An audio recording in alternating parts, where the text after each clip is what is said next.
का इजलास कुछ देर में शुरू होने वाला है। यह इजलास वज़ीर-ए-आला उमर अब्दुल्ला की सदारत में जम्मू के सिविल सेक्रेटेरिएट में हो रहा है। इस इजलास में अहम इंतजामी तजावीज़ पर हतमी फैसला लिया जाएगा। वहीं इजलास का अहम एजेंडा सरकारी मुलाजमीन, पेंशनर्स और फैमिली पेंशनर्स को काबिल अदायगी महंगाई अलाउंस की शरहों पर नजरसानी करना है, जिसका इतलाक 1 जुलाई 2024 से होगा। वहीं इसके अलावा मुनक्किदा इजलास में दीगर उमूर पर भी तबादले ख्याल होगा।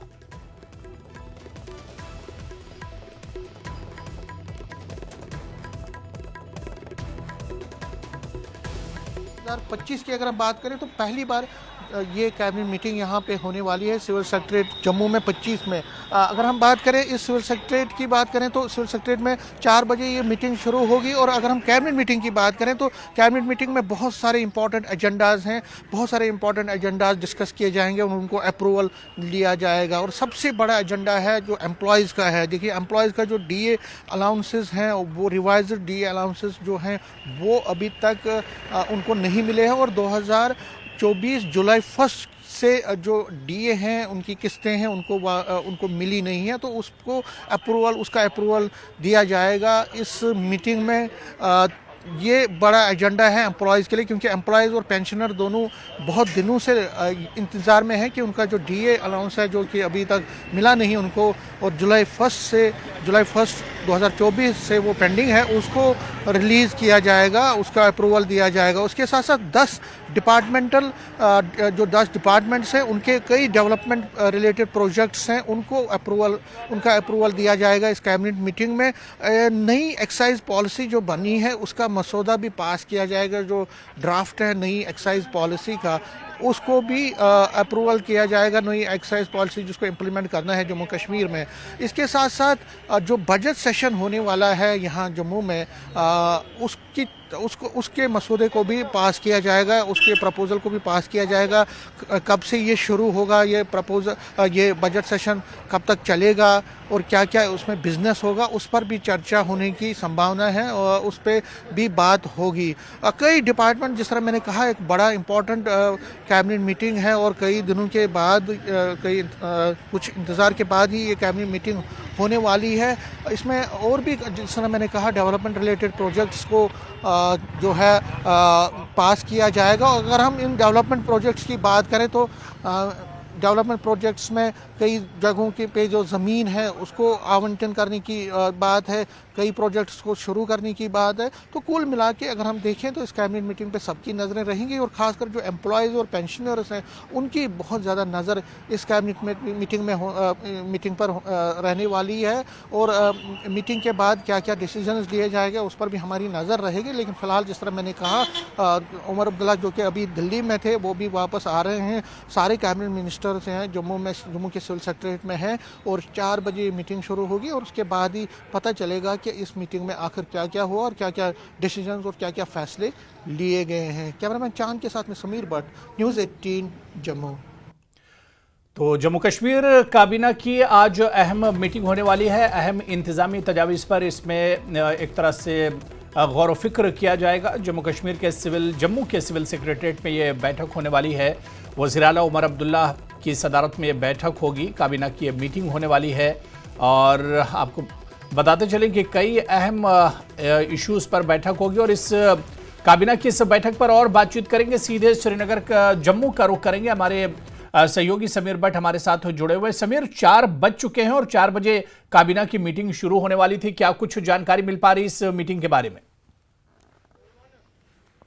बिल्कुल हुरैरा, जैसा कि 4 बजे का टाइम था और 4 बज गए हैं और थोड़ी देर पहले जो हमारे सोर्सेज से, सेक्रेटरीट के अंदर से सोर्सेज से पता चल रहा है कि मीटिंग जो है शुरू हो गई है। सारे जो कैबिनेट मिनिस्टर्स हैं वो अंदर हैं और चीफ मिनिस्टर उमर अब्दुल्ला जो कि दिल्ली में थे वो भी आज पहुंचे और वो भी इस कैबिनेट को वो सदारत कर रहे हैं। और जो ये कैबिनेट है, कैबिनेट मीटिंग पहली बार 2025 की ये पहली मीटिंग है।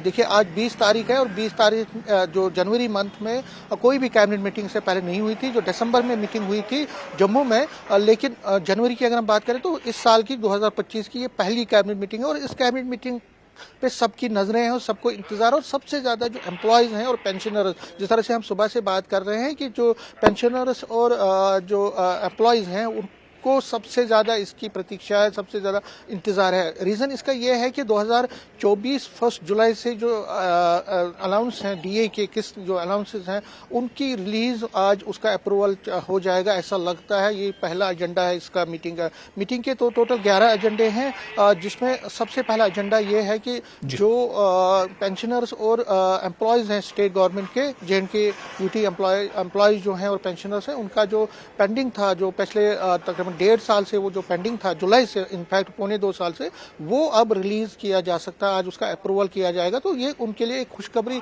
ला सकता है एम्प्लॉयज़ और पेंशनर्स के लिए। दूसरा, एक्साइज पॉलिसी, जो जम्मू कश्मीर की एक्साइज पॉलिसी है उसका ड्राफ्ट का मसौदा जो है उसमें पास किया जाएगा। और मेरे कैमरामैन थोड़ा दिखाएंगे, व्यू भी दिखाते रहेंगे जो यहाँ सिविल सेक्रेटरीट के बाहर का नजर, क्योंकि हमें अंदर जाने की इजाज़त नहीं है, लेकिन बाहर भी गहमा गहमी है यहाँ पे सिविल सेक्रेटरीट में और भारी सिक्योरिटी बंदोबस्त है। जिस तरह से मैं बात कर रहा था अब मीटिंग की, दूसरा जो है एक्साइज पॉलिसी, जो नई जम्मू कश्मीर एक्साइज पॉलिसी बनी है, एक्साइज पॉलिसी जम्मू कश्मीर की, उस पर उसमें मंथन होगा, गौर फिक्र होगा और अगर कुछ अमेंडमेंट्स लानी है उसमें उसको देखा जाएगा। तीसरा जो सबसे बड़ा है इसमें कि 10 डिपार्टमेंट्स के प्रपोजल जो हैं वो उनको पास किया जाएगा, जो 10 डेवलपमेंट रिलेटेड प्रपोजल्स हैं। देखिए जम्मू कश्मीर में जो भी डेवलपमेंट के प्रोजेक्ट्स हैं, जब तक कैबिनेट का अप्रूवल उसमें नहीं आता है, जो मेजर प्रोजेक्ट्स हैं उनको तब तक उनको इम्प्लीमेंट नहीं किया जा सकता, उन पर काम नहीं किया जाता है। तो अगर हम आज की कैबिनेट मीटिंग की बात करें तो जो मैंने कहा कि सबसे पहले एम्प्लॉयज़ के लिए बड़ी खुशखबरी की बात आएगी, लेकिन उसके बाद जो दूसरा होगा वो एक्साइज पॉलिसी का, और तीसरा जो बजट सेशन होने वाला है। देखिए बजट सेशन ऐसा लग रहा है कि 10 फरवरी से शुरू होगा जो बजट सेशन, जिसमें बजट पेश किया जाएगा और फिर पास किया जाएगा। तो उसको भी मसौदा, उस पर भी चर्चा होगी कि कितने दिनों ये चलेगा और क्या क्या इसमें चीज़ें रहेंगी, वो भी चीज़ें रहेंगी। लेकिन जो सबसे बड़ा होगा कि 10 डिपार्टमेंट्स के जो प्रपोजल्स हैं एडमिनिस्ट्रेटिव अप्रूवल के लिए, जो की प्रपोजल्स हैं प्रोजेक्ट्स हैं, उनको जो हाउसिंग और अर्बन डेवलपमेंट डिपार्टमेंट ने जो मोटिव किया है, मीनस कि उसको उन्होंने प्रपोजल रखा है हाउसिंग और अर्बन डेवलपमेंट के, 10 प्रपोजल है डेवलपमेंट के, उसको पास किया जाएगा। इसमें देखिए सबसे बड़ी बात है कि जो remediation through biomining, bioremediation of 11 lakh metres of legacy waste at अच्छन डंपिंग साइट है। इसी तरह इसका एस्टिमेट कास्ट है 60.50 करोड़ रुपीज़ है। ये मैं थोड़ा आपको बोलना चाहता हूँ कि क्या क्या चीज़ें इसमें हो सकती है। इसी तरह से पोल्यूशन एनहांसमेंट और कंजर्वेशन के लिए रिवर जहलम पे एक श्रीनगर में वहाँ पे भी एक प्रोजेक्ट है, उसको भी अप्रूवल किया जाएगा। इसी तरह से बहुत सारे रिवर कंजर्वेशन प्लांट्स हैं, pollution amendment and conservation of river Bangana at Katra town, उसका भी एस्टिमेटेड कॉस्ट तकरीबन 92 करोड़ रुपीज़ है। तो करोड़ों रुपीज़ के जो प्रोजेक्ट्स हैं, चाहे पोल्यूशन कंट्रोल या पोल्यूशन कंजर्वेशन के लिए हों या बाकी जो डेवलपमेंट प्रोजेक्ट्स हैं, 11 ऐसे की प्रोजेक्ट्स हैं, प्रपोजल्स हैं, जिनको आज इसमें उस पर उनको पेश किया जाएगा और फिर ऑब्वियसली उनको पास किया जाएगा। तो ये की प्रोजेक्ट्स है। लेकिन सबसे बड़ी बात जो मैंने यानी समीर, कुल मिलाकर आज की जो बिल्कुल समीर, काबीना की जो बैठक है काफी अहम, इसमें एक तरह से फैसले लिए जा सकते हैं और इसके अलावा पेंशनर्स को लेकर एक बड़ी खबर आज के इस बैठक से, इस मीटिंग से आ सकती है। समीर, आप नजर बनाए रखिए। बहुत बहुत शुक्रिया हमारे साथ जुड़ने के लिए और डिटेल में तमाम जानकारी देने के लिए। चलिए आगे बढ़ेंगे। एक और बड़ी खबर, बारामूला से बड़ी खबर, जहां सुरक्षा बलों के साथ मुठभेड़ में एक आतंकी मारा गया है जबकि एक जवान मुठभेड़ में घायल हुआ है। कल इनपुट मिलने के बाद सुरक्षा बलों ने इलाके को घेरे में ले लिया था। इस दौरान आतंकियों ने सुरक्षा बलों पर फायरिंग की, जिसका जवाब सुरक्षा बलों ने दिया। सुबह सुरक्षा बलों ने ऑपरेशन शुरू किया, जिसके नतीजे में एक आतंकी मारा गया। गुजरपट्टी जलूरा में सुरक्षा बलों का यह ऑपरेशन अभी भी जारी है।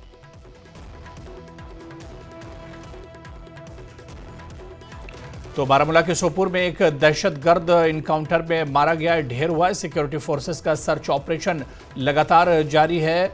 आपको बताते चलें कि बारामूला मुठभेड़ में एक दहशतगर्द को मार गिराया गया है और यह ऑपरेशन अभी भी जारी है। ये इनकाउंटर अभी भी लगातार चल रहा है।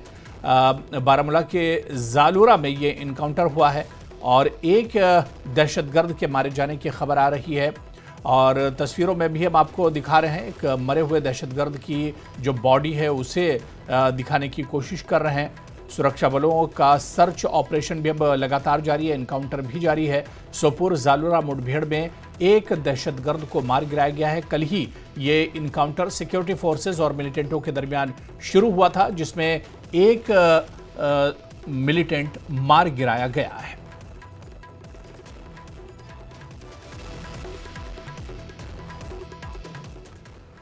चलिए, खबर राजौरी से है, जहां होने वाली अमवात की तहकीकात के लिए मरकजी टीम बुधल पहुंची है। मरकज की टीम ने राजौरी में होने वाली अमवात की वजह जानने की कोशिश की। राजौरी के बुधल में अब तक 17 अफराद की मौत हो चुकी है। मौत की वजह अब तक मालूम नहीं हो सकी है। मौत की वजह मालूम करने के लिए आला सतही टीम, फूड सेफ्टी और साइंस लेबोरेटरीज के माहिरीन की मदद ली जा रही है। टीम मकामी इंतजामिया के साथ मिलकर फौरी रिलीफ फराहम करने के साथ साथ मुस्तकबिल में ऐसे वाक़यात के रोकथाम के लिए एहतियाती तदाबीर पर गौर कर रही है। इसी दौरान बुधल गांव में पानी के ज़खायर को बंद कर दिया गया है।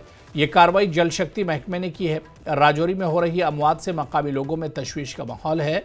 फौज बुधल गांव के लिए लोगों के लिए ज़रूरी अशिया और सिक्योरिटी फराहम कर रही है।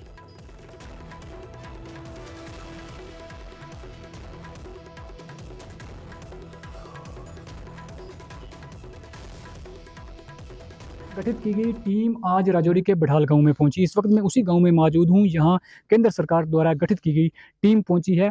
इस टीम से यहां के लोगों को उम्मीद है, ये लोग जो मेरे पास बैठे हुए हैं, आप तस्वीरों में देख सकते हैं कि इन लोगों को उम्मीद है कि इस टीम के आने के बाद इस मसले का हल निकलेगा, यानी ये पता लग पाएगा कि आखिर इन मौतों के पीछे की वजह क्या है। यही उम्मीद करते हैं कि इस चीज़ का हल निकलना चाहिए। जो छोटे छोटे मासूम बच्चे हैं, ये इनका आप खुद देख सकते हैं, आपकी आंखों के सामने है, और इनके माँ और बाप की क्या हालत है, उन पर क्या गुजर रही है।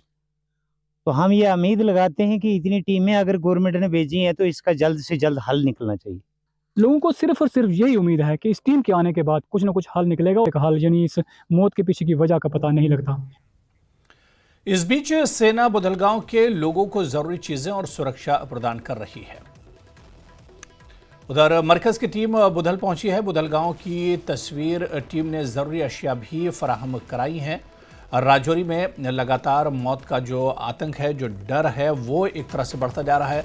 राजौरी जिले में हो रही अमवात पर बीजेपी ने वज़ीर आला उमर अब्दुल्ला को सख्त अल्फाज में तनकीद का निशाना बनाया।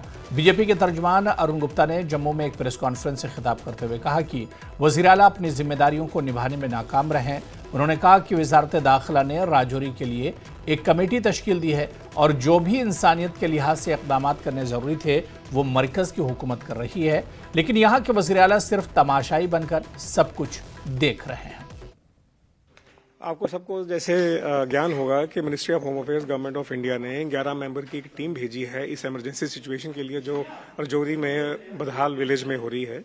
वहाँ पे 17 मौतें हो चुकी हैं, कल रात को एक मौत हुई है और हम इस सिचुएशन को बहुत इमरजेंसी सिचुएशन देख रहे हैं। तभी हमें इंटरवीन करना पड़ा और इंटरवीन करने के बाद हमें गवर्नमेंट ऑफ इंडिया में कहना पड़ा कि आप अपनी यहाँ से जो एक्सपर्ट्स हैं, जो स्पेशलिस्ट हैं, उनको भेजिए। देखिए, ये यूटी है, कोई आज की यूटी नहीं बनी है, आज की स्टेट नहीं है, बहुत पुरानी स्टेट है। 70 साल हो गए जिस स्टेट में इंफ्रास्ट्रक्चर डेवलप हो गए, इतने साल हो गए। सब कुछ होने के बाद बहुत बड़ा मेडिकल डिपार्टमेंट है, बहुत बड़ा मेडिकल सिस्टम है, लेकिन सबसे बड़ा जो प्रॉब्लम है, जो लैग कर रहे हैं, वो लैग कर रहे हैं बेसिक ज़ील टू वर्क।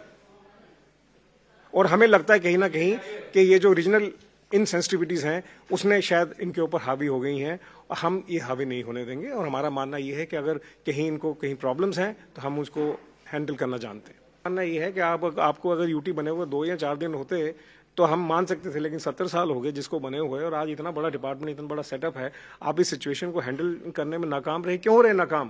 क्योंकि आपका फोकस नहीं है यहाँ पे।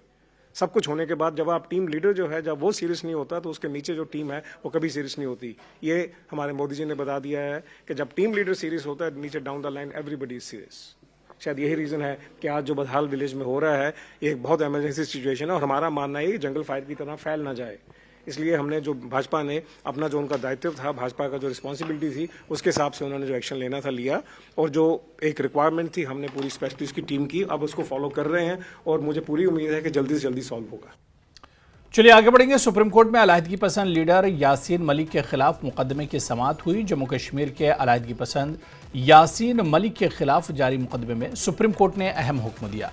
सुप्रीम कोर्ट ने जम्मू कश्मीर हाई कोर्ट के रजिस्ट्रार जनरल से कहा कि वो जम्मू की खुसूसी अदालत में वीडियो कॉन्फ्रेंसिंग के लिए मुनासिब इंतजामात करें, जो यासीन मलिक के खिलाफ 2 मुकदमात की समाअत कर रही है। जस्टिस अभय एस ओका और जस्टिस उज्ज्वल की बेंच ने रूबिया अगवा केस और एयरफोर्स अफसर कत्ल केस की जारी समाअत के दौरान यह हुक्म दिया। इसके अलावा सुप्रीम कोर्ट ने दिल्ली हाई कोर्ट के रजिस्ट्रार जनरल को तिहाड़ जेल में वीडियो कॉन्फ्रेंसिंग की मुनासिब सहूलियात को यकीनी बनाने की हिदायत दी। बेंच ने दोनों हाई कोर्ट्स के रजिस्ट्रारों से कहा है कि वो 18 फरवरी को अपनी स्टेटस रिपोर्ट दाखिल करें। साथ ही सीबीआई की दरख्वास्त पर समाअत 21 फरवरी को मुकर्रर की गई है।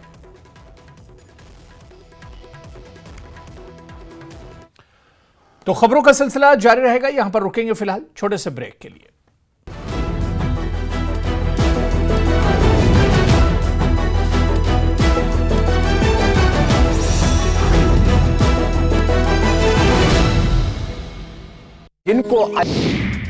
मुंबई में घर पर हुए हमला मामले में एक्टर सैफ अली खान का आज बयान दर्ज कर सकती है पुलिस। सूत्रों के हवाले से खबर, पुलिस को चोरी के इरादे से वारदात का शक। सैफ अली खान पर हमले का आरोपी शरीफुल बांद्रा थाने से सांता क्रूज लाया गया। सैफ पर हमले का आरोपी शरीफुल इस्लाम शहजाद 5 दिन की पुलिस कस्टडी में है। पुलिस के मुताबिक बांग्लादेश का रहने वाला हो सकता है आरोपी। महाकुंभ में श्रद्धालुओं का स्नान, अब तक 7 करोड़ 72 लाख से ज्यादा श्रद्धालुओं ने लगाई संगम में डुबकी। महाकुंभ क्षेत्र के सेक्टर 19 में लगी आग पर काबू, दमकल की 6 टीमों ने बुझाई आग, कई टेंट जलकर खाक। महाकुंभ क्षेत्र में आग की घटना को लेकर प्रधानमंत्री मोदी ने सीएम योगी से बात की, फोन पर बात कर घटना की जानकारी ली। महाकुंभ में डुबकी लगाएंगे पीएम मोदी और अमित शाह, राष्ट्रपति और उपराष्ट्रपति का भी कार्यक्रम प्रस्तावित है, सीएम योगी ने जानकारी दी। गजा में युद्ध विराम के बाद हमास ने इसराइल की 3 महिला बंधकों को रिहा कर दिया, तीनों इसराइल वापस लौट आईं। जम्मू कश्मीर के सोपोर में सुरक्षा बलों और आतंकियों के बीच मुठभेड़, सुरक्षा बलों ने पूरे इलाके को घेरा, इलाके में आतंकवादियों की मौजूदगी का इनपुट मिला था। कोलकाता रेप हत्या केस में सजा का ऐलान आज, सियालदह कोर्ट ने संजय रॉय को बताया था दोषी। हरियाणा के मुख्यमंत्री नायब सिंह सैनी की आज पंचकुला में फाइनेंशियल बजट को लेकर एक अहम बैठक में कई उच्च अधिकारी होंगे शामिल। ओलंपिक पदक विजेता नीरज चोपड़ा ने रचाई शादी, नीरज की संगिनी बनी हिमानी मोर, सोशल मीडिया पर किया ऐलान। भारत ने खो-खो के पुरुष और महिला वर्ल्ड कप जीती, पुरुष टीम ने नेपाल को 54 और 36 से हराया, तो महिला टीम ने 78-40 से नेपाल को हराकर पहले वर्ल्ड कप का खिताब अपने नाम किया। डोनाल्ड ट्रंप आज अमेरिका के 47वें राष्ट्रपति के रूप में शपथ लेंगे, वॉशिंगटन डीसी में।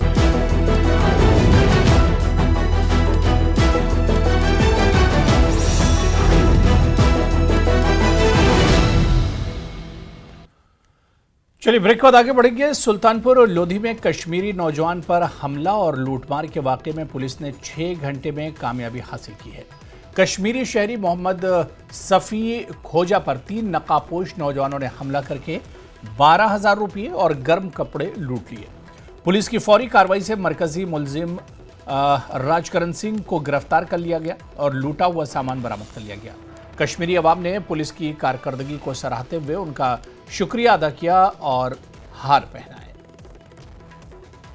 मैं सवेरे जा रहा था काम पे, पक्के रोड, पीछे से 3 मोटरसाइकिल वाले आए, उन्होंने अचानक मुझे बिना बात किए वो मुझे दातर मारा सर में, तो जो मैं पीछे घूमा तो दूसरा दातर मारा टांग पे, तो टांग पे मारने के बाद मैं गिर गया।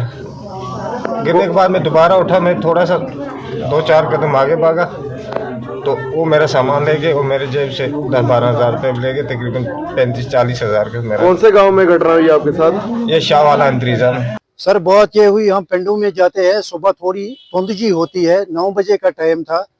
हमारा पहले 2 बंदे आगे जा रहे, पीछे 3 बंदे आए मोटरसाइकिल से। उन्होंने बोला भाई हमें 500 की पर्चियां दे दो। उन्होंने मना किया कि भाई हमारे पास पर्चियां नहीं है। पीछे से एक बंदा अलग जा रहा था, अकेला बंदा, उसको पकड़ लिया। 12,000 रुपए कैश और कुछ 30-35 हज़ार का सामान था सर उसके पास, वो सब छीन के ले गए और उसके ऊपर हमला किया है। दराटों से मार दिया उस बंदे को, सिर फोड़ दिया, टांग तोड़ दिया। तो अब हमारी ये मेहरबानी हम करते हैं पंजाब गवर्नमेंट से, हमारी ये गुजारिश है कि हमें इंसाफ चाहिए। लड़का था वो उधर माल बेचने के लिए गया था शाल शूर, तो उसकी वहाँ थोड़ी सी चोरी हो गई थी कि उसको काटा, दातर मारा, उसको सर में मारा, लात पे मारा। तो हमने यहाँ कंप्लेंट दर्ज कराई थी। तो हमारी यहाँ पर सुनने गई डीएसपी साहब, एसएचओ साहब, पूरी पुलिस का हम शुक्रिया अदा करते हैं। सब स्क्वाड का जितना भी है हमारा, सबका हम शुक्रिया अदा करते हैं। एसएचओ हरगोविंद सिंह के सामने हमने कंप्लेंट लिखवाई सर, और उन्होंने बोला था कि 24 घंटे के अंदर हम चोर को पकड़ेंगे, और 24 घंटे के बाद सर उन्होंने 6 घंटे में पकड़ कर दिया सर। एसएचओ साहब का हम बहुत बहुत शुक्रगुजार है सर। इसने पहली बार कश्मीरियों के साथ इतनी हमदर्दी दिखाई कि हम सोच रहे हैं कि अब पंजाब से हम कश्मीर ना जाए, हम पंजाब में रह के काम करेंगे सर। बहुत बहुत धन्यवाद इंस्पेक्टर साहब का, एसएचओ साहब का, डीएसपी साहब का, कि हमारे साथ जो भी उन्होंने किया सर, बहुत अच्छा किया सर। तुर्तुक के मकीनों को वाइल्ड लाइफ एहलकारों की जानिब से गैर ज़रूरी हरासा किया जा रहा है। मकामी आबादी ने महकमे के ओहदेदारों के इस रवैये पर गहरी तशवीश का इजहार किया। मकामी लोगों ने लद्दाख के लेफ्टिनेंट गवर्नर, मुशीर और दीगर आला हुकाम से इस मामले का फौरी नोटिस लेने की गुजारिश की। इनका कहना है कि महकमा वाइल्ड लाइफ के एहलकारों और ओहदेदारों का इस तरह का रवैया कतई बर्दाश्त नहीं किया जाएगा। 17 को यानी परसों जो वाइल्ड लाइफ डिपार्टमेंट के जो अरकान है वो हमारे तेबे नाले में अननेसेसरी वहाँ पर गए थे, और वहाँ पर जाकर हमारे कुछ घरों में उन्होंने छापा मारा, और हमारे कुछ जवानों को भी उन्होंने, क्योंकि हमारे सरहद है, हमारे अपने इलाका है, अपने गांव है, अपने पुश्तनी ज़मीन है, वहाँ पर जाकर उन्होंने अननेसेसरी पूछताछ की।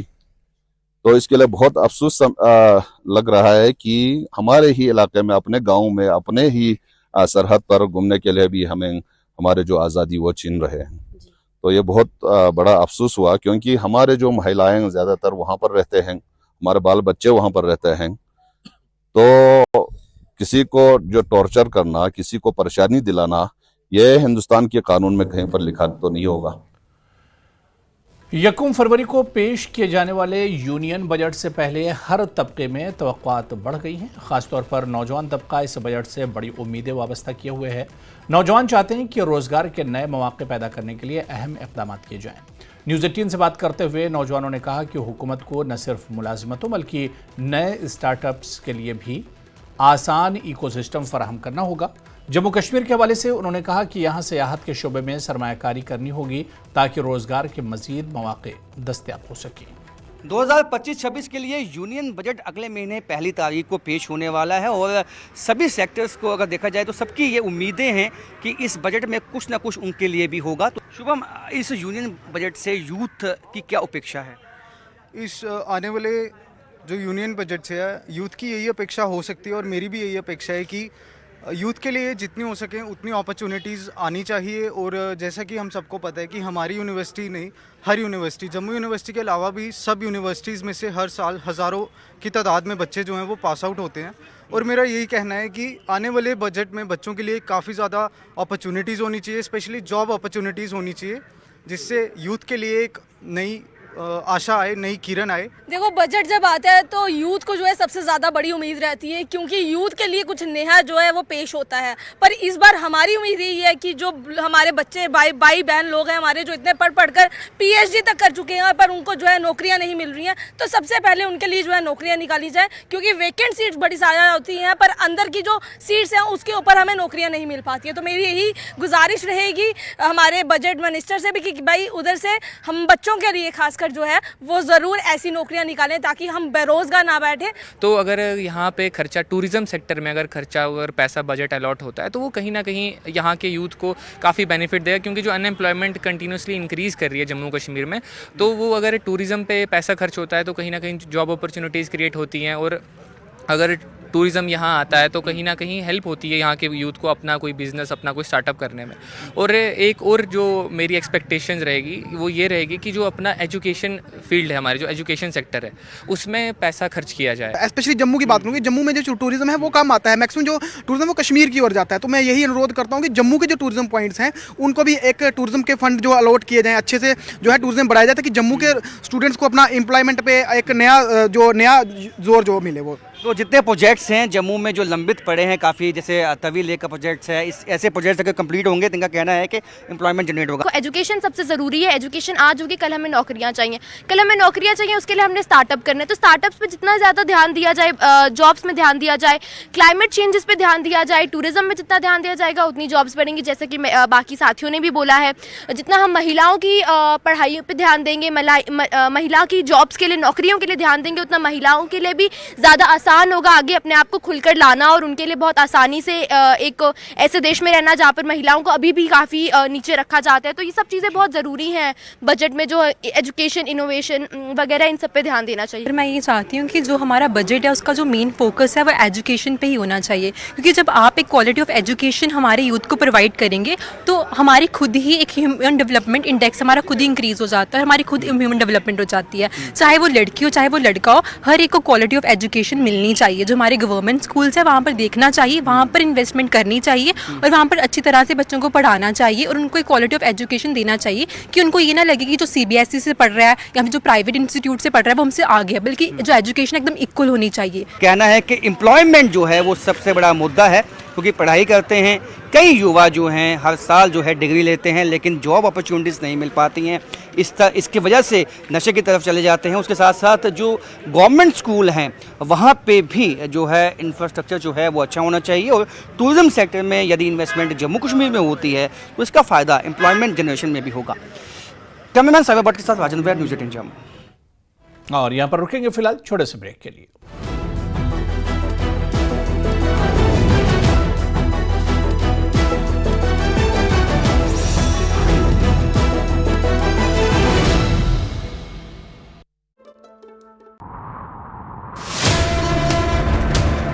सत्ता के प्रभाव से विपक्ष के वार तक समझेंगे राजनीति का हर दांव पेच।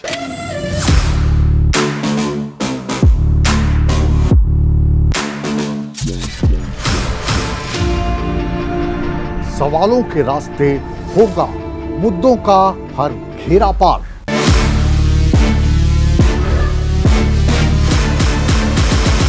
चक्रव्यूह देखिए मुकेश राजपूत के साथ सोमवार से शुक्रवार शाम 5:56 पर। मुंबई में घर पर हुए हमला मामले में एक्टर सैफ अली खान का आज बयान दर्ज कर सकती है पुलिस। सूत्रों के हवाले से खबर। पुलिस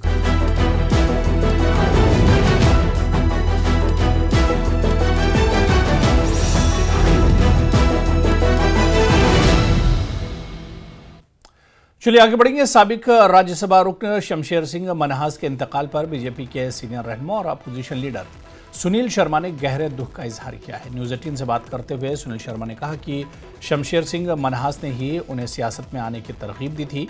उन्होंने कहा कि मनहास ने अपनी पूरी जिंदगी पार्टी की खिदमत के लिए वक्फ कर दी थी और आज उनके इंतकाल पर उन्हें बेहद अफसोस हो रहा है। अभी बहुत ही एक दुखद समाचार सुनने को मिला है। भारतीय जनता पार्टी जम्मू कश्मीर के बहुत ही वरिष्ठ नेता और फॉर्मर मेंबर पार्लियामेंट राज्यसभा, उनका भी निधन हुआ। कुछ दिनों से बीमार चल रहे थे और आज वो शरीर त्याग गए। इससे पूरे जम्मू कश्मीर के जनता के साथ साथ उनके परिवार को लेके, भारतीय जनता पार्टी परिवार को लेके सबको बहुत ही दुख लगा, बहुत आहत है। आदरणीय शमशेर जी अभी कोई बहुत ज़्यादा उम्र के भी नहीं थे, उम्र भी ज़्यादा नहीं थी, लेकिन बीमारी के कारण आज जिस प्रकार से उनका निधन हुआ है, ये बहुत बड़ी क्षति है भाजपा को, जम्मू कश्मीर की जनता को। उन्होंने बहुत सेवा दी है और विशेषकर जब वो राज्यसभा के मेंबर पार्लियामेंट रहे तब भी उनकी बहुत ज़्यादा कंट्रीब्यूशन रही। मैं पर्सनली भी बहुत ज़्यादा आहत हुआ। मुझे 97-98 में भारतीय जनता पार्टी में उन्होंने ही लाया था और मेरे साथ काफ़ी घनिष्ठता भी थी। मुझे काफ़ी ज़्यादा इससे दुख भी हुआ है। हम ऊपर वाले से प्रार्थना करते हैं कि उनको अपने चरणों में स्थान दे, उनके परिवार को ये दुख सहने की शक्ति दे। स्वर्गीय शमशेर सिंह मनहास जैसे व्यक्ति दोबारा पैदा करना एक बहुत ही कठिन कार्य है और निष्काम भाव से, निस्वार्थ भाव से पार्टी के लिए उन्होंने दिन रात मेहनत की है। अपना सारा जीवन उन्होंने पार्टी को दिया। इससे पहले वो राष्ट्रीय स्वयंसेवक संघ में प्रचारक के नाते भी काम किया और उसके बाद प्रत्यक्ष रूप से भारतीय जनता पार्टी की सेवा की। भारतीय जनता पार्टी को इस शिखर तक पहुंचाने में उनका बहुत बड़ा योगदान है और भाजपा जम्मू कश्मीर कभी इस योगदान को भूलेगी नहीं। जम्मू कश्मीर में दरिया झेलम अहम पानी का जरिया है, जिसकी आबी सतह हालिया तारीख में कम तरीन सतह रिकॉर्ड की गई। पानी की कमी से खित्ते में माहौलियाती बहरान की शिद्दत बढ़ने की तशवीश पैदा हो गई है। माहिरीन का कहना है कि दरिया का सिफर से नीचे बहाव मौसमियाती तब्दीलियों का नतीजा है, जिससे तवील खुश्क मौसम और गैर मुतवक्के मौसम की तब्दीलियां मजीद बढ़ रही हैं। PHE chief engineer Vijay Sharma ने उम्मीद जाहिर की कि 2025 में ज़्यादा बारिशें और बर्फबारी होगी, जिससे ज़राअत और बागबानी के शोबों में मुश्किलात कम होंगी। इनका महकमा किसी भी चैलेंज का मुकाबला करने के लिए तैयार है। इनके साथ जुड़े हुए अभी विजय शर्मा, जो हाल ही में उन्हें PHE की जिम्मेदारी दी गई है, फ्लड इरिगेशन के चीफ इंजीनियर भी हैं। एक और एडिशनल जिम्मेदारी है अभी PHE की। मजीद बात करते हैं। बहुत शुक्रिया शर्मा साहब वक्त देने के लिए। तो पहले ये बताएं कि हमने देखा वाटर की रिसीडिंग लेवल्स है, झेलम जिसे लाइफलाइन कहा जाता है जम्मू कश्मीर का, आने वाले दिनों में, आने वाले समर्स में चैलेंजिंग रहेगा, स्पेशली जो एग्रीकल्चर हॉर्टिकल्चर से जुड़े हुए लोग हैं। हमने देखा कि खुश्क साली चली, उस वजह से ये जो वाटर लेवल्स है रिसीड हुई हैं।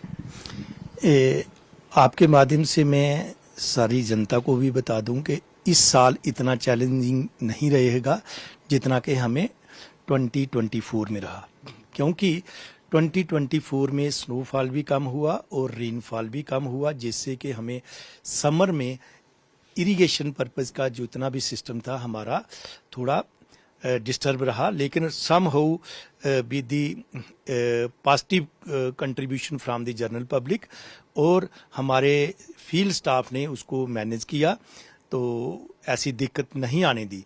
तो ऊपर वाले की ब्लेसिंग से इस बार जो दिसंबर में और फर्स्ट वीक ऑफ जनवरी में स्नोफॉल हुआ है, तो वो हमें उम्मीद है कि उससे इस बार जितनी परेशानी हमें पिछली गर्मियों में रही उतनी नहीं रहेगी। और मैं आपके माध्यम से ये कहूँगा लोगों को कि लोग भी ऊपर वाले को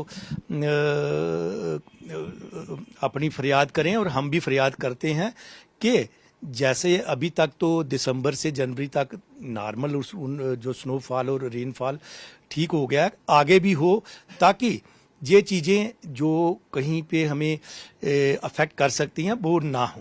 तो आपने सुना PHE के चीफ इंजीनियर विजय शर्मा को, जिन्होंने कहा कि इस बार घबराने की ज़्यादा ज़रूरत नहीं है। हालांकि 2024 की बात करें तो खुश्क साली जो है वो अपने अरूज पे थी। इस बार हाल ही में अभी जो यहाँ हल्की फुल्की बर्फ़ हुए है, उम्मीद यही है कि जो वाटर लेवल्स है वो और फर्दर रिसीड नहीं होंगे। अपने विजय जहांगीर से कहूँगा आपको दिखाएं, इस वक्त हम झेलम पे ही हैं और यहाँ पर एक मार्क होता है जो हर ब्रिज के नीचे वो एक मार्क दिया जाता है। आप इस वक्त भी देख सकते हैं 3 लाइनें हैं, एक येलो लाइन, ऑरेंज लाइन और रेड लाइन होती है। तो कम से कम वाटर की जो लेवल्स रहनी चाहिए वो जहां तक येलो लाइन है, पहली लाइन, वहां तक रहनी चाहिए। लेकिन आप देखिए कि जो निशान है पानी का, नॉर्मल जितना उसका लेवल रहना चाहिए उससे कितना नीचे है ये। लेकिन जैसा आपने अभी सुना कि चीफ इंजीनियर ने भी कहा, दुआ कर सकते हैं हम लोग कि इस बार, अभी हालांकि चुले कलान चल ही रहा है, कुछ और महीने बचे हैं सर्दी के, कोशिश यही है और दुआएं यही है कि जल्द से जल्द यहाँ पे और ज्यादा से ज्यादा बारिश हो, ज्यादा से ज्यादा बर्फ हो, ताकि हमारे जो एग्रीकल्चर और हॉर्टिकल्चर से जुड़े हुए लोग हैं आने वाले समर्स में उनको कोई दिक्कतें ना हो। न्यूज़ 18 के लिए जहांगीर अजीज के साथ श्रीनगर से मैं सरोज कपूर। गुलाम नबी आज़ाद की क़यादत में डीपीएपी को शदीद बहरान का सामना है और पार्टी क़यादत की जानिब से मार्च के महीने में पार्टी के तहलील होने का इम्कान जाहिर किया जा रहा है। ज़राए का कहना है कि आज़ाद ने अपने कारकुनों और रहनुमाओं को आगाह किया है कि वो मार्च के बाद पार्टी को जारी रखने के काबिल नहीं होंगे। इसकी दो अहम वजूहात हैं, एक माली मुश्किलात और दूसरी सेहत की खराबी। पार्टी के जनरल सेक्रेटरी और साबिक वजीर आर.एस. चिब ने इस बात का एतराफ़ किया कि पार्टी को बहुत सी मुश्किलात का सामना है और माली मसाइल भी है, लेकिन उन्होंने आज़ाद के पार्टी ख़त्म करने के मंसूबे के बारे में ज़्यादा मालूमात न होने का दावा किया। चिब ने यह भी कहा कि ख़राब हिज़्ब इख्तिलाफ की जमातों ने आज़ाद के खिलाफ झूठा प्रोपेगेंडा फैलाया है, जिसकी वजह से पार्टी की हालत बदतर हुई है। मेरे साथ इस वक्त जुड़े हैं डेमोक्रेटिक प्रोग्रेसिव आज़ाद पार्टी यानी कि डीपीएपी के सीनियर जनरल सेक्रेटरी और former minister RS. Chib. News 18 से बात करने के लिए आपका धन्यवाद चिब साहब। क्या हो गया, मतलब जो पार्टी 26 अक्टूबर 2022 को एक बड़े ही हाई प्रोफाइल नोट से लॉन्च की गई थी, आज ये रिपोर्ट्स आ रही हैं कि अब जो गुलाम नबी आज़ाद साहब हैं वो अब इंटरेस्टेड नहीं है इस पार्टी को चलाने के लिए। क्या क्या दिक्कतें आई, क्यों ये जो एक बड़ा एक अल्टरनेटिव बन रहा था या फोर्स, वो अब एक तरह से क्लोजर के दाने पे है? तो वो कुछ साथी एक तो समय पर आया, जब समा आया तो तब वो अलग हो गई, एक बात। दूसरी बात, आज़ाद साहब का जैसे पॉलिटिकल कैरियर रहा है कि ईमानदार शख्सियत हैं आज़ाद साहब, तो पार्टी तो बना दी लेकिन शायद पॉसिबली रिसोर्सेज की भी कमी हो, क्योंकि उन्होंने गलत काम तो कोई किया नहीं, तो कोई ऐसा साधन नहीं था, ये भी एक वजह थी। तीसरी वजह यह भी थी कि ऐन मौके पर जब असम्बली इलेक्शन थे तो वो बीमार भी हो गए, सेहत उनकी ख़राब हो गई, तो डॉक्टरों की राय के मुताबिक उनको आराम करना पड़ा, तो ये भी वजह थी। तो अभी तक तो हमारी पार्टी जो है वो रजिस्टर्ड पार्टी है, वो ग्राउंड पर है। तो ये फैसला जो होगा अल्टीमेटली, फाइनली मैं ये कहूँगा कि अल्टीमेटली इसका निर्णय जो है वो आज़ाद साहब खुद लेंगे। जो आज़ाद साहब का फैसला होगा हम उनके साथ हैं और उनके फैसले पर ही सारी बात जो आगे बढ़ेगी कि हमने क्या करना, कैसे चलना। आपको लगता है कि पार्टी ने तो लॉन्च हो गई, पार्टी लॉन्च हो गई, लेकिन कहीं ना कहीं जब पार्टी लॉन्च हो गई उसके फ़ौरन बाद ये बीजेपी की बी टीम इसको तस्वर करने लगे या उसको ब्रांड करने लगे? जो प्रोपेगेंडा किया कांग्रेस ने या दूसरी पार्टियों ने या नेशनल कॉन्फ्रेंस ने या जो अपनी पार्टी थी या पीपल्स कॉन्फ्रेंस थी एंड ऑल दैट, उन्होंने आज़ाद साहब की बढ़ती पॉपुलैरिटी को देखकर उसको डाउन करने के लिए उन्होंने लोगों में ये भ्रम फैलाया और लोगों ने शायद इस बात पर यकीन भी किया, जिसकी वजह से आपने देखा होगा असेंबली में भी हमारी परफॉर्मेंस ठीक नहीं रही। अदरवाइज आज भी अगर आज़ाद साहब किसी भी शख्स को जम्मू कश्मीर में आप पूछें, किसी कम्युनिटी के साथी को पूछें, तो वो आज भी आज़ाद साहब की तारीफ करते हैं। आपको क्या लगता है, क्योंकि आप बहुत पुराने एक्सपीरियंसड हैं, आपको लगता है कहीं मन में एक आती है, एक सैडनेस फील होती है कि जिस पार्टी को इतनी हाई प्रोफाइल तरीके से लॉन्च भी किया गया था, मतलब आज वो एक सर्वाइवल की जंग लड़ रही है? देखिए, इस बात के लिए जो प्रश्न आपने पूछा, इसके लिए मैं आज़ाद साहब की तारीफ़ करना चाहूँगा कि इतना सेटबैक भी हुआ, सब कुछ हुआ, लेकिन आज तक मैंने आज़ाद साहब के चेहरे पर शिकन नहीं देखी, ना उदासी देखी, ना कोई शिकन देखी, हमेशा मुस्कुराहट। और आज भी उनका चेहरा आप देखें, जब उनकी बात करें, उनसे सोच जो उनकी है, आज भी आगे बढ़ने की है, आज भी वो देश की सेवा करना चाहते हैं, आज भी वो लोगों की सेवा करना चाहते हैं। कैमरामैन चांद के साथ में समीर भट्ट, न्यूज़ 18 जम्मू। पुंछ में मरकज की सूर्य बिजली घर स्कीम का आगाज हो चुका है, जिसके तहत पावर हाउस वार्ड नंबर 8 के रिहायशी सतपाल शर्मा ने अपने घर की छत पर 3 किलोवाट का पहला सोलर पैनल नस्ब कराया। इस प्रोजेक्ट की कुल लागत 1,68,000 रुपये है, जिसमें से हुकूमत ने 94,000 रुपये की सब्सिडी फराहम की। सतपाल शर्मा और उनके ख़ानदान ने वज़ीर-ए-आज़म नरेंद्र मोदी का शुक्रिया अदा करते हुए कहा कि यह स्कीम न सिर्फ बिजली की फराहमी में मदद देगी बल्कि ज़िंदगी को आसान बनाएगी। उनके रिश्तेदार निखिल शर्मा ने कहा कि पुंछ में बिजली के मसाइल ने बच्चों की तालीम और रोज़मर्रा की ज़िंदगी पर असर डाला था, लेकिन इस स्कीम से हालात बेहतर होंगे। मेरा नाम सतपाल, मैं मल्ला पावर हाउस वार्ड नंबर 8 में का रहने वाला हूँ। मैंने ये मोदी जी की स्कीम है सोलर लाइट की, ये सोलर लाइट जो मैंने लगाया ये 3 kV का है, तो इसकी 94,000 सब्सिडी वापस आ जाएगी। नंबर 2, इसमें यह फायदा है कि जो हमारी गवर्नमेंट की लाइट चल रही थी उसमें से अगर इसकी यूनिट कन्वर्ट करके किराया कम हो जाएगा, ये फायदा है। क्योंकि आए बगैर लाइट तो यहाँ होती नहीं है, कट वो चलते हैं तो बच्चे पढ़ते हैं तो बहुत मुश्किल हो जाती, इसलिए हमने ये स्कीम यूज की है। बाकी लोगों से क्या कहेंगे आप? बाकी लोग ये जो मेरा सकवा कहना यह है कि हर आदमी को ये स्कीम का फायदा लेना चाहिए कि इस स्कीम से बहुत फायदा है। आने वाले बच्चों के लिए घर में कोई भी काम करना हो, लाइट होती नहीं है, अंधेरे में क्या इन्वर्टर डेड हो जाते हैं। आज बड़ा मन प्रसन्न है।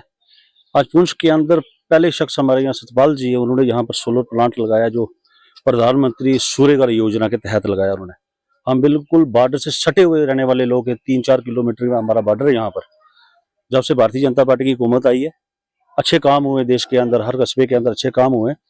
हमें सबसे ऐसे परेशानी तो हर आदमी को हर चीज की रहती है, लेकिन सबसे बड़ी परेशानी जो थी ना भाई वो बिजली की थी। बिजली एक मेन जो है वो चीज है हमारे लिए, क्योंकि बिजली होगी तो सारा सिस्टम घर का चलेगा।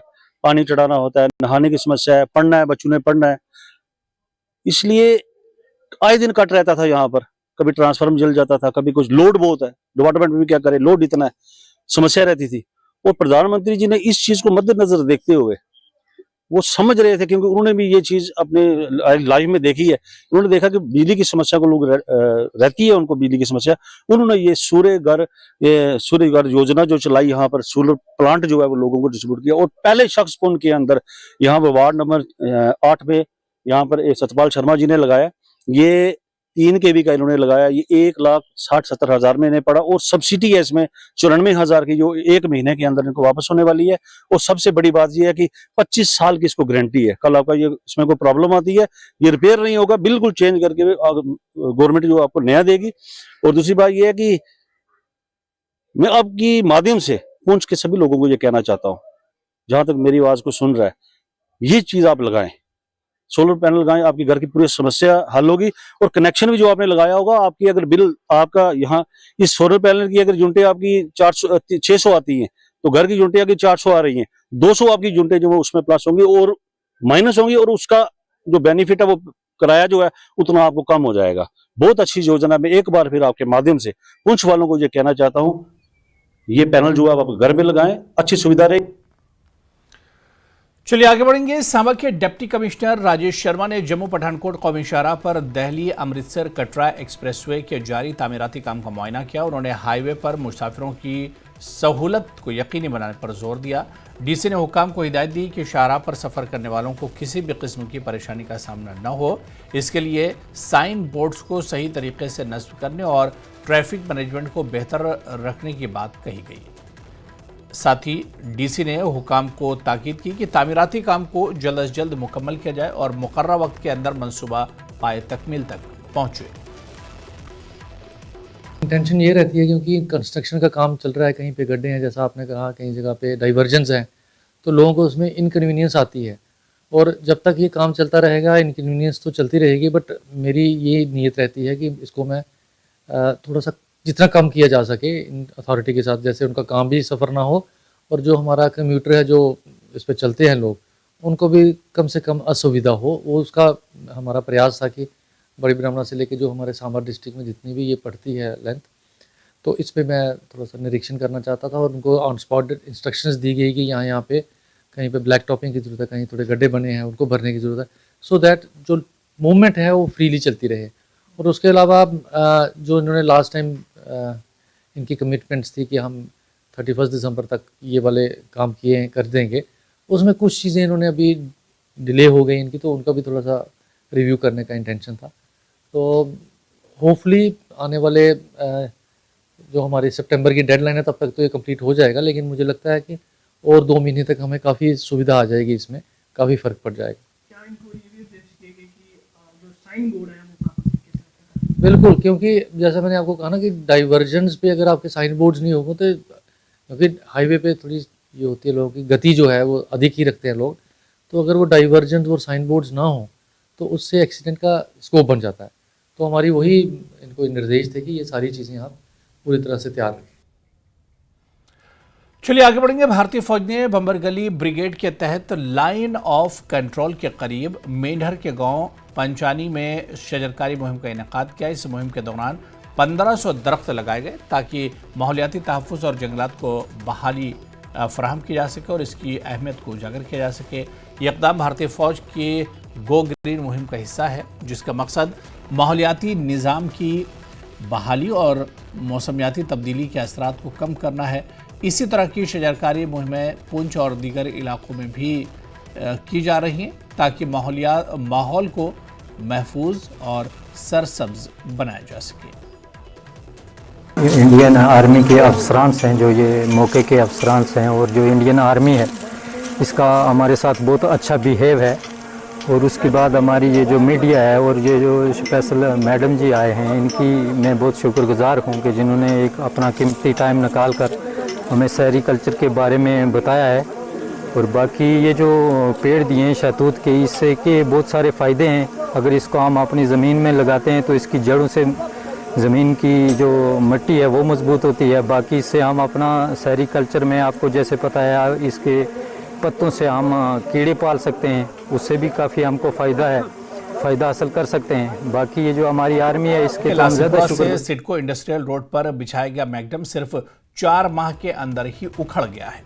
तकरीबन 6 साल के इंतजार के बाद इस सड़क की कुशादगी और मरम्मत का काम पिछले साल मुकम्मल किया गया था, लेकिन चंद ही माह में सड़क की खस्ता हालत ने तामीराती मेयार पर सवाल खड़े कर दिए हैं। ये शाहरा कश्मीर के बड़े सनती मरकज़ को जोड़ने वाली एक अहम सड़क है और इसकी खराब हालत से अवामी हलकों में तशवीश की लहर पाई जाती है।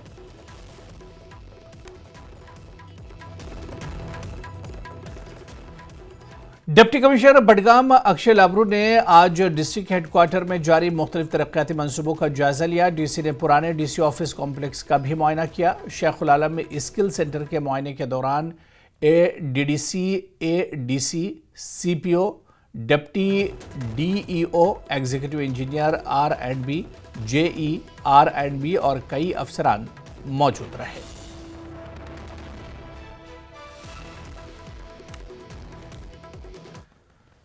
सुचेतगढ़ से बीजेपी MLA प्रोफेसर गारू राम भगत ने RS-पुरा के बडियाल ब्रह्मन अपर पंचायत का दौरा किया। उन्होंने लोगों के मसाइल सुने और उन्हें जल्द हल करने का यकीन दिलाया। उन्होंने 2 नई तामीरशुदा गली का इफ्तिताह किया। इस मौके पर उनके साथ पंचायत के साबिक सरपंच बनी शर्मा और ओम प्रकाश सूरज प्रकाश भी मौजूद थे। गौराम भगत ने आवाम को यकीन दिलाया कि तरक्याती काम जारी रहेंगे। आज बडियाल ब्राह्मणा पंचायत अपर यहाँ पे लैंड रेंट के जो काम है वो करवाए गए हैं, कंप्लीट हुए हैं। और ये बहुत ही एक मैं समझता हूँ कि पुरानी डिमांड थी इस एरिया की। ये वार्ड नंबर 2 के काम है और दोनों जो गलियाँ थी ये इनकी बड़ी सख्त ज़रूरत है, क्योंकि लोगों को आने जाने में बहुत ज़्यादा परेशानी, बहुत ज़्यादा दिक्कत महसूस होती थी। तो अब ये गलियाँ पक्कियाँ होने से मैं समझता हूँ कि लोगों को काफ़ी इसकी राहत मिलेगी और आने जाने में इनको काफ़ी सुविधा मिलेगी। इंडियन आर्मी की 120 इन्फेंट्री ब्रिगेड ने डॉक्टर रूबिया बुखारी की पहल और जम्मू यूनिवर्सिटी के ताउन से कोकून आर्ट पर एक रोज़ा वर्कशॉप का इनेकाद किया। खुद इन्हिसारी और माशी तरक्की को फ़रोग़ देने में कोकून आर्ट की अहमियत को उजागर किया गया। पे एक हमीरपुर ब्रिगेड की हेल्प से जो इंडियन आर्मी की तरफ से एक प्रोग्राम ऑर्गेनाइज करवाया गया और मुझे एज अ रिसोर्स पर्सन और कोलैबोरेशन में हुआ ये काम। और इसमें हमारे यहाँ के जो स्कूल हैं, हाई सेकेंडरी स्कूल्स के लोग स्टूडेंट्स हैं, प्लस इसके अलावा जो यहाँ की लोकल पॉपुलेशन है जो पर्टिकुलरली बॉर्डर एरिया में रह रही है, उनके बीच में आके ये प्रोग्राम मुझे डिलीवर करने का मौका मिला और इनको सेरीकल्चर की पोटेंशियल के बारे में बताने का मौका मिला। और ऐसा नहीं है कि मैं सिर्फ इनको वही चीजें बता रही हूँ जो थ्योरेटिकली है, वो है जो ऑलरेडी इम्प्लीमेंटेशन में है, जो ग्राउंड लेवल पे हमने काम करके यहाँ पे इनको बता रहे हैं कि सेरीकल्चर एक ऐसा ऑक्यूपेशन है जिसमें आप बहुत जल्दी, मतलब 1 महीने के अंदर में आप अपना इनकम रिटर्न ले सकते हो। और अच्छी खबर लद्दाख से है, जहां हाफ मैराथन का कामयाबी से इनेकाद हुआ। इस मैराथन में स्टेंजन डोलकर ने तलाई तमगा हासिल किया, जबकि सुकुरमा लेंजिज ने चांदी और ताशी लडोल ने कांसे का तमगा जीता।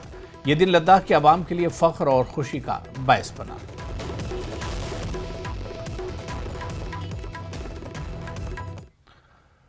विंटर क्रिकेट कप का फाइनल मैच आरएसपुरा के सातवाली ग्राउंड में खेला गया। ये मैच आरएसपुरा रॉयल्स और पीटर 11 क्रिकेट क्लब ने टॉस जीतकर पहले बैटिंग करते हुए जीत लिया। मैच में मुकर्रा 20 ओवर्स में 10 विकेटों के नुकसान पर 123 रन बनाए। रॉयल्स क्रिकेट क्लब की तरफ से सिद्धार्थ भट्ट ने सबसे ज़्यादा 31 रन बनाए, जबकि बल्लेबाज एजी ने 26 और रामदयाल ने 17 रन बनाए। इस मौके पर एमएलए प्रोफेसर गारू राम भगत मेहमान खुसूसी के तौर पर मौजूद थे। आज मुझे बड़ी खुशी हो रही है यहाँ ग्राउंड सतवाली में, जो सनी मनास और काका जी प्लस प्रदीप, अनिल, इन सब ने जो एक टूर्नामेंट ऑर्गेनाइज किया। इसमें 16 टीमें थी और ये 15 दिन ये टूर्नामेंट चला, जिसमें आज फाइनल हो रहा है। और 2 टीमें जो फाइनल में पहुंची हैं वो पीटर 11 और आरएसपुरा रॉयल्स। मैं दोनों को आरएसपुरा सुचेतगढ़ के सेत सतवाली मैदान में विंटर क्रिकेट कप का फाइनल मैच खेला गया। आरएसपुरा रॉयल्स ने पीटर 11 को 6 रन से शिकस्त देकर कप अपने नाम किया। एमएलए प्रोफेसर गारूराम भगत ने इस मौके पर खिलाड़ियों की हौसला अफजाई करते हुए जीतने वाली टीम को ट्रॉफी और नकद इनाम से नवाजा।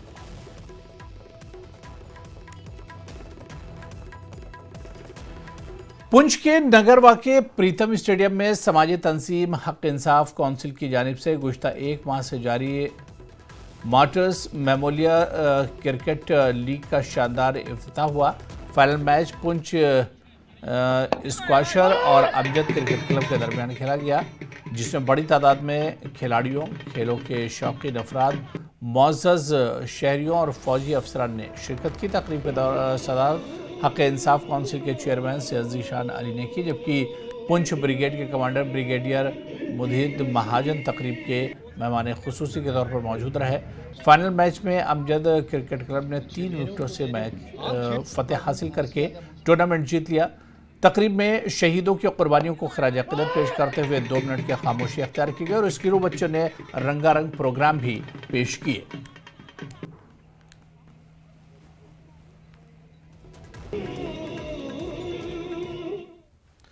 जिला कुलगाम की कायम तकरीबन 500 के करीब मेवाजात वाली नर्सरियों से सालाना करोड़ों रुपयों की आमदनी हासिल होती है और 100 करोड़ रुपए से ज़ायद की इस इंडस्ट्री से कई अफराद फ़ायदा उठा रहे हैं।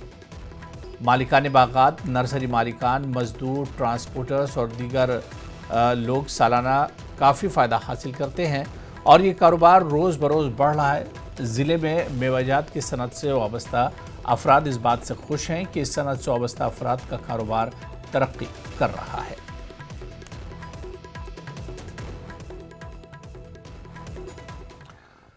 पुंछ के दारती इलाके में जो लाइन ऑफ कंट्रोल के करीब वाक़ है, भारतीय फौज के 120 इन्फेंट्री ब्रिगेड ने डॉक्टर रूबिया बुखारी के कोकून आर्टिस्ट्री इनिशिएटिव और Poonch campus university of Jammu के साथ मिलकर 1 रोज़ा वर्कशॉप का इनेकाद किया। ये वर्कशॉप सरहदी इलाकों के तलबा और मकामी बाशिंदों को महारत पर मबनी तरबियत फराहम करने के लिए मुनक़िद की गई, जिसका मकसद खुद इन्हिसारी और माशी तरक्की को फ़रोग़ देना था। इस इक़दाम ने सरहदी रिहायशियों के लिए रोज़गार के मौक़े पैदा करने और उम्मीद की नई किरणें रोशन करने में अहम किरदार अदा किया है।